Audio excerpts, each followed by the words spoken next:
My name is Sinno, and I am the frontman for Mashrou Leila. Is frontman all right? Is that douchier? No. Do you stick to lead singer?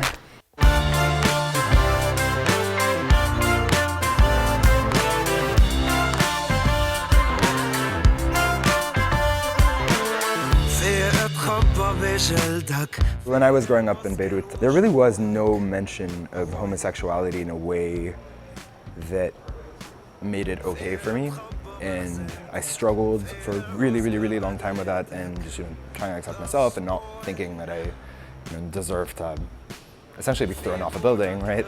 It's really rewarding for me when I get messages from queer people in the Middle East telling me that the band makes them feel better about it, makes them feel like they could get empowered, that they could do something like they should or can come out if they want to. And that feels incredible for me, because I needed that when I was growing up and I just couldn't find it in Arabic.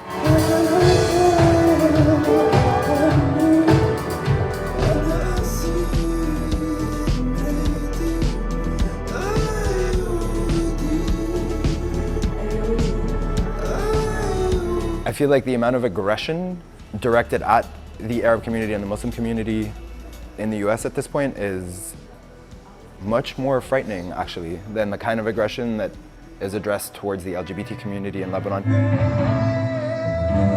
This isn't to belittle one struggle at the expense of highlighting the other, but I'm just gonna put it out there that I'm personally more frightened walking down the street here as an Arab than I am walking down the street there as someone who's queer.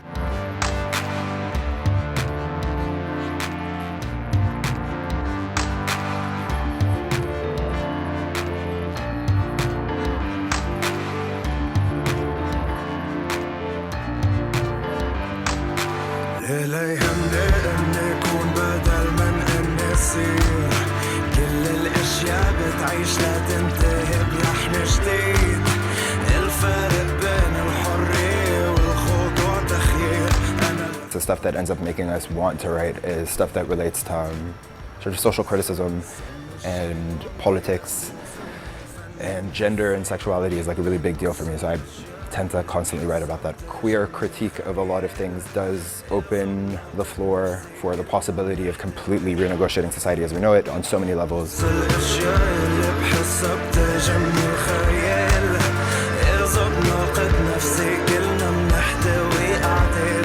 When you start getting death threats, it's not exactly pretty. It's always just like Twitter trolling and stuff like that. I think the most frightening stuff that happens is actually when people start threatening our audience, and that for me is much more frightening. We come from a community where the only representation that you get of queerness is always very offensive and hurtful. And if anything, it just furthers the isolation and the lack of conversation and the lack of equality. For all of us, I think at different points in our lives, music was like the dream. It's really cool that we're getting more press exposure. I feel like it really does make it a little bit more possible for us to actually accomplish what we're trying to do. Just complicating the narrative when it comes to what the Middle East is and how the Middle East works, and what voices do and don't get heard. You guys doing all right?